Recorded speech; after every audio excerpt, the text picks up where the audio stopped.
Hey, I want to ask all y'all to forgive my appearance. It's been a long night, as you can imagine. Getting messages from all over Afghanistan as to what is happening there. I'm really petitioning all of you to really pray for the believers there. There's so much that is going on and so much that is happening. We've lost all contact as of about 1 o'clock this morning due to the fact that if the Taliban finds any Western numbers or contacts in their phones, they will kill them on sight. It is what the Taliban has done before. It is what their modus operandi is whenever they find any believers. All believers in the country will be killed by the Taliban. They are not looking for converts at this point. They're looking for extermination of Christians.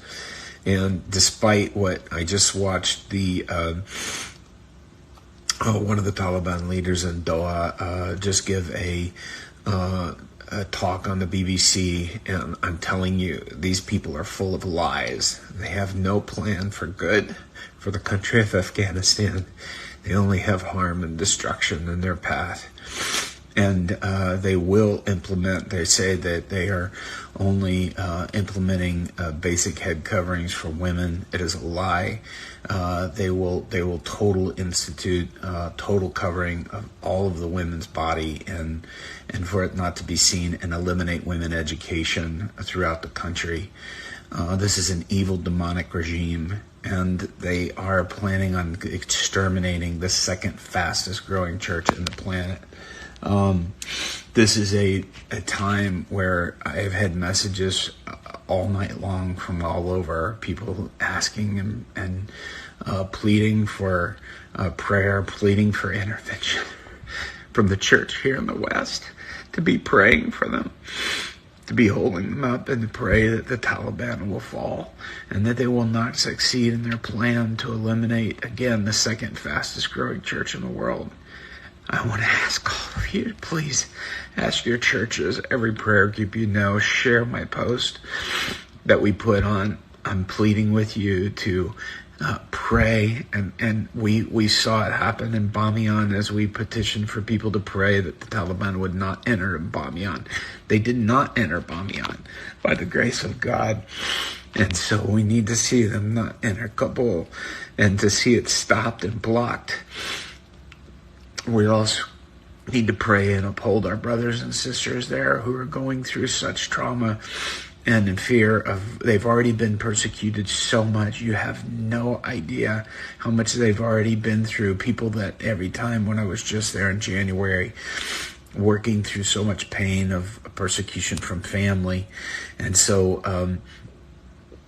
I want to ask you all to please be praying and get everyone that you can to pray for Afghanistan and for the church in Afghanistan.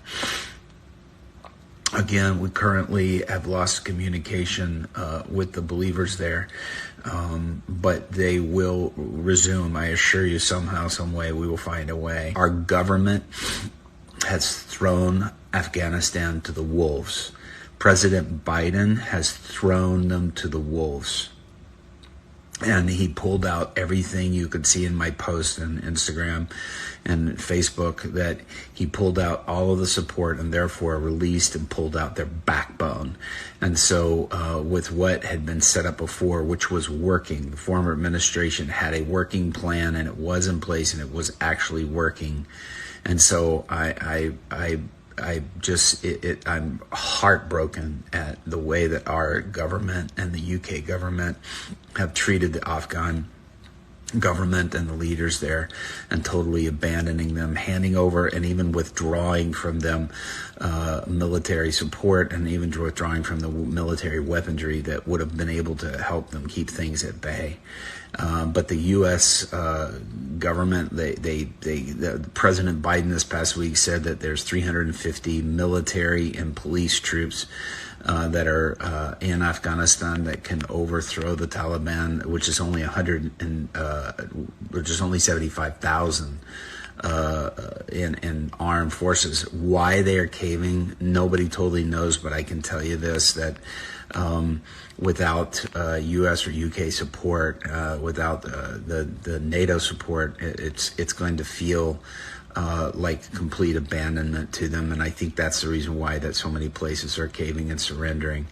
And so it's doubt. The only thing that President Biden has done is send in 1,000 troops just to evacuate our people and to leave the Afghans alone. This is a tragedy. And so I want to petition you to pray. Pray for the underground church in Afghanistan. Pray that they be strong. They're showing immense strength. I can't tell you how blessed I am to see the strength in their heart. But pray that they withhold, and pray that they stand strong, and that they don't lose heart in this time, and that God will prevail. Jesus Christ is King of Kings and Lord of Lords, and we declare that. And I thank everybody for praying, and please keep holding up Afghanistan in prayer. We need that so much, and I plead with you to continue to pray for them. God bless you guys. Thank you.